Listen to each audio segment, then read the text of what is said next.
With my son earning a substantial salary and you not working and spending your days idle, it's clear you don't fit in here.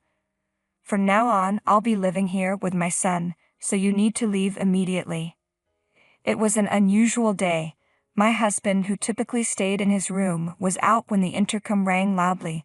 I answered the door to find my mother-in-law standing there. "What's this?" she demanded sharply. "You should have answered the door immediately when the intercom rang. You're truly a useless wife who can't do anything right." "I'm sorry, I was working and didn't hear it," I replied, trying to explain. "Another lie," she scoffed. "I know you claim to work, but you don't do house chores and spend all day doing nothing." "It's not a lie," I insisted.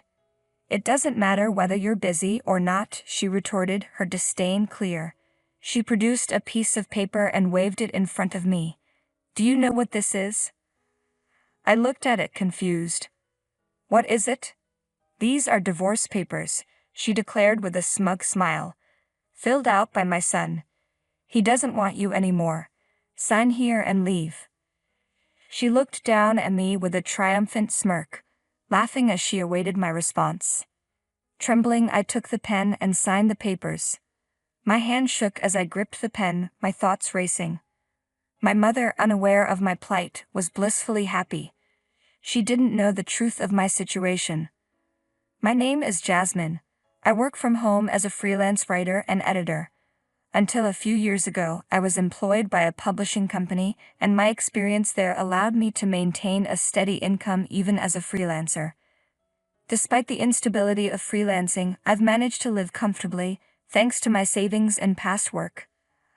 I met my husband Michael while working at the publishing company.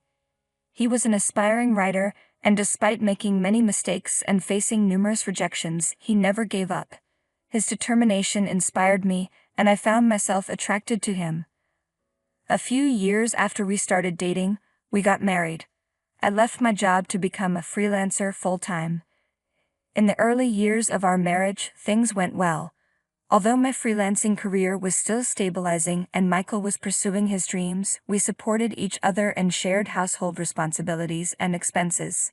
However, after 2 years of marriage, my business began to stabilize. That was when Michael started telling his in-laws that he was a successful writer. In reality, he hadn't achieved much success and had faced countless rejections. He probably wanted to reassure his parents, but it only added to the growing tensions. I was acutely aware of how much it troubled Michael to admit to his family that he was struggling as a writer. To spare him further embarrassment, I kept quiet and played along with the facade at my in-laws' house.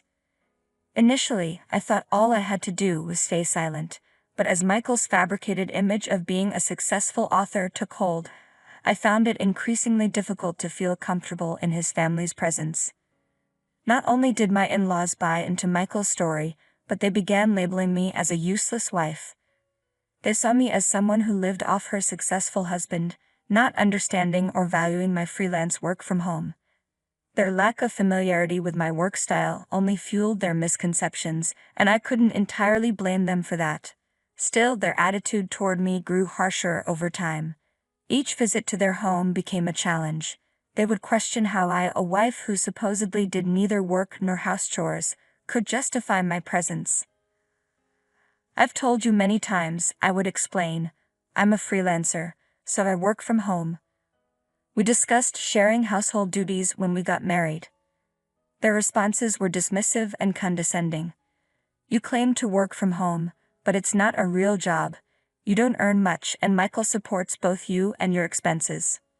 Their criticism was relentless, and it was clear they had little respect for my work or my contributions to the household.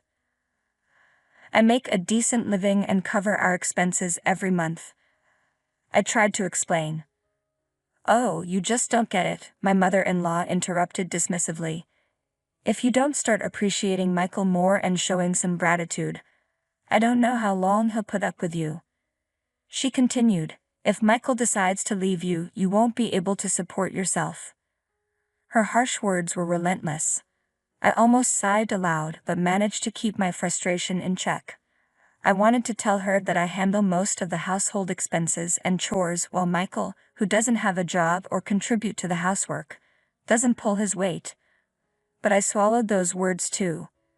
Initially, I only faced sarcastic comments from my in-laws when Michael wasn't around. Recently, things had worsened. During a dinner invitation to their house, it became routine for them to only prepare a meal for Michael, leaving me without a seat at the table. To make matters worse, they seemed to be discussing me with our relatives, and whenever I attended family gatherings, I could sense their whispers and feel their coldness. It was clear they spoke about me behind my back. I wasn't particularly upset by my in-laws' attitude. It was more frustration that Michael seemed to just sit back and watch without making any effort to stop them. My in-laws, convinced that Michael was a successful writer, continually asked him to buy them things. Michael, eager to impress his parents, would purchase whatever they requested, even if the items in question were still perfectly usable. As a result, I found myself spending nearly $2,000 a month on them, all from the money I earned. Michael began taking money from my account and wallet without my knowledge, handing it over to his parents. At first, I turned a blind eye to the smaller amounts. When it became too much to ignore, I confronted Michael. "Michael, please don't spend my money without my permission," I said. He looked at me with irritation. "You work from home and have an easy job, don't you? It's like you're just playing around and getting paid for it. If you earn money so easily, why not spend a little on my mother? Don't be so stingy." "Is that how you see my job?"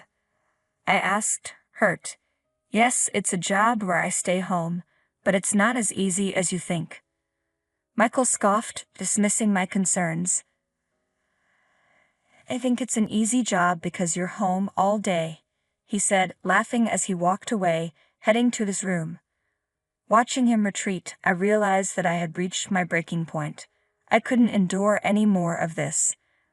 I would divorce him. I had always believed that Michael was on my side, despite what his parents said. I tried my best to support him, but even he was mocking me. I knew he spent hours in his room, but he never wrote a single word of his manuscript. Instead, he played computer games all day. When I first met Michael, he was incredibly dedicated to his work, passionate about writing something truly captivating. But now that determined Michael seems to be a distant memory. Instead, I see only the man who, along with his in-laws, mocks me. I decided to start looking for a single-person apartment quietly. As I searched for a new place, I gradually packed up my belongings, preparing to leave at a moment's notice. Not long after, I found an apartment I liked and had already seen it. One day, while Michael was out, my mother-in-law showed up at our house unannounced. She rang the intercom with enthusiasm and made herself at home, sitting down on the sofa in the living room, as if it were her own. "Jasmine, you need to get out of this house," she declared abruptly. "What are you talking about?" I asked, bewildered. "I've been telling you for a while now," she said, "that you're unemployed and still don't do any house chores. You're nothing more than a useless wife. There's no way Michael, a successful writer, is compatible with you. I've told you many times you're mistaken about." But my mother-in-law cut me off, continuing with her tirade. "If you leave, I'll move in here. That way I can cook for Michael every day without having to deal with you, and you know how picky that woman is about seasoning." Her words were harsh and I felt the weight of her disdain. I knew it was time to move on. After dealing with her picky preferences and the constant dust while cleaning, I realized I could no longer live with her. I decided to stay with Michael and arrange for her to move into a nursing home. "How are you going to pay for a nursing home?" my mother-in-law asked. "I'll have Michael cover the expenses," I said. "He's earning a good income, so it shouldn't be a big deal for him." "You're getting in my way. Just get out of here," she snapped. With that, she handed me a set of filled-out divorce papers. "Why do you have these?" I asked, bewildered. "I had him fill them out a while ago," she said, her tone dripping with satisfaction. "I told him to get a divorce from you as soon as possible." I took the papers from her, noting that they were completed in Michael's handwriting. A smirk played on my mother-in-law's face as she watched me. This actually worked in my favor. Although I was ready to move out, I had been concerned about how the divorce process would unfold.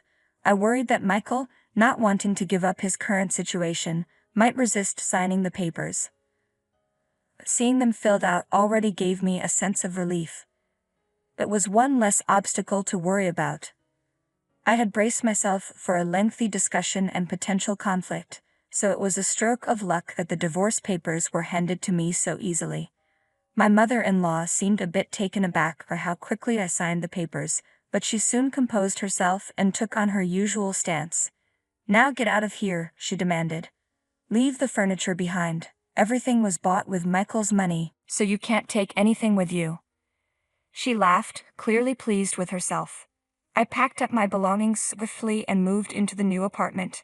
On my way, I filed the divorce papers at the municipal office, marking the beginning of my new, independent life. I was pleasantly surprised at how peaceful and undisturbed it was to live alone. Without interruptions or mockery, I noticed my work seemed to be progressing better than ever. 3 days into my new life, while working from home, I received a call from Michael. His voice, drenched in desperation, was unlike anything I had heard before. "Please come home," he pleaded, sounding utterly pathetic. "What's wrong now?" I asked, puzzled. "I'm sorry. I apologize. Please come back." "I'm not coming back. We're already divorced." I never agreed to the divorce.